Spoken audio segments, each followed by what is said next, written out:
তাকে ছাড়িয়ে রেকর্ডের শীর্ষে নাম লেখালেন রিশাদ হোসেন। একাদশে ফিরে এমন অবিশ্বাস্য চমক দিলেন টাইগার লেগে। এমনকি শুধু রেকর্ডেই নয়, পারফরমেন্সও সবার উপর রাজত্ব করলেন বাংলার স্পিনার। যদিও বাকি বোলারদের ব্যর্থতায় শেষমেশ ম্যাচটা হেরেছে লাহোর, তবে রিশাদ ছিলেন এক কথায় অসাধারণ, অপ্রতিরোধ্য। রিশাদের এমন রেকর্ড গড়া পারফরমেন্স নিয়ে বিস্তারিত জানবো রিপোর্টে। টানা 3 ম্যাচ ধরেই একাদশে ছিলেন না রিশাদ হোসেন। বল হাতে দুর্দান্ত পারফরমেন্স দেখানোর পরও লাহোরের টিম কম্বিনেশনে জায়গা পাচ্ছিলেন না টাইগার লিগি। তাই রিশাদ ভক্তদের আক্ষেপটাও ছিল চোখে পড়ার মতো। অবশেষে ঘুচলো সেই আক্ষেপ। গেল দিনই করাচির বিপক্ষে লাহোরের একাদশে নজর কেড়েছেন বাংলাদেশের এই লেগ স্পিনার।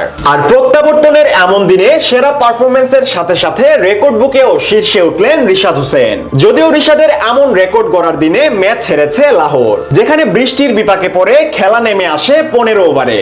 আর করাচির সামনে লক্ষ্য ছিল 168 রানের। সেখানে ডেভিড ওয়ার্নার, ইরফান খান কিংবা সাদ বেগের দুর্দান্ত ব্যাটিং শেষমেশ কপাল পুড়িয়েছে লাহোরের। তবে পুরো ম্যাচ জুড়েই রিশাদ ছিলেন অসাধারণ। লাহোরের ম্যাচে করাচির বিপক্ষে মাত্র 3 ওভার বল ঘুরিয়ে 28 রানে 1 উইকেট শিকার করেন টাইগার লেগি। আর এর সুবাদেই লাহোরের বোলিং ইউনিটে সবার সেরা পারফরমেন্স করার কৃতিত্ব ওঠে রিশাদের কাঁধে।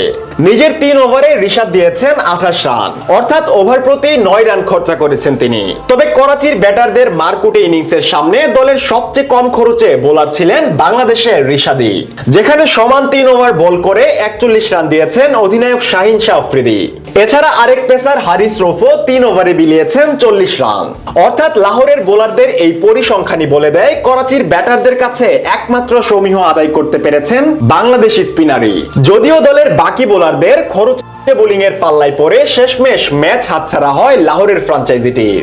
এদিকে রিশাদের দল হারলেও নিজেকে এক অনন্য উচ্চতায় নিয়ে গেছেন তিনি, কেননা সেরা পারফরমেন্সের সাথে সাথে রেকর্ডেও শীর্ষস্থানে আসন গেড়েছেন বাংলাদেশের এই ক্রিকেটার। এর আগে নিজের অভিষেকের ম্যাচেই 3 উইকেট শিকার করে রীতিমতো তাক লাগিয়েছেন রিশাদ। এরপর দ্বিতীয় ম্যাচেও সমান 3 উইকেট শিকার করে লাহোরের টানা 2 জয়ের নায়ক বনেন তিনি। পাশাপাশি উইকেটের ধারাবাহিকতা ছিল নিজের তৃতীয় ম্যাচেও, যেখানে 2 উইকেট শিকার করে সাকিব মাহমুদুল্লাহর পিএসএল রেকর্ডেও ভাগ বসান তিনি। যদিও এরপর এক ম্যাচে উইকেটহীন থাকার পর আবারও 3 ম্যাচ পরে একাদশে ফিরলেন তিনি। আর নিজের এই প্রত্যাবর্তনের দিনে বাংলাদেশি ক্রিকেটারদের মধ্যে পিএসএল এর সর্বোচ্চ রেকর্ড গড়লেন টাইগার লিগি। এদিন নিজের প্রথম ওভারে জেমস ভিন্সকে বোকা বানিয়ে সাজঘরে ফেরান রিশাদ। আর এই সুবাদেই পিএসএল এ রিশাদের উইকেট সংখ্যা এখন 9টি। এর আগে বাংলাদেশি বোলারদের মধ্যে সর্বোচ্চ 8 উইকেট শিকারের নজির ছিল সাকিব আর মাহমুদুল্লাহর। তবে এবার তাদেরকে পিছনে ফেলে রেকর্ডের একেবারে শীর্ষে চড়ে বসলেন রিশাদ হোসেন। যদিও 8 উইকেট নিতে সাকিবের সময় লেগেছে 14 ম্যাচ, বিপরীতে মাহমুদুল্লাহর খেলতে হয়েছে 9টি ম্যাচ। তবে তাদেরকে ছাপিয়ে যেতে রিশাদের লেগেছে মাত্র 5 ম্যাচ। এদিকে এই ম্যাচের পর প্লে অফের আগে আরো একটি ম্যাচ বাকি লাহোরের, তাই নিজেকে আরো উচ্চতায় পৌঁছানোর সুযোগও থাকছে রিশাদের সামনে।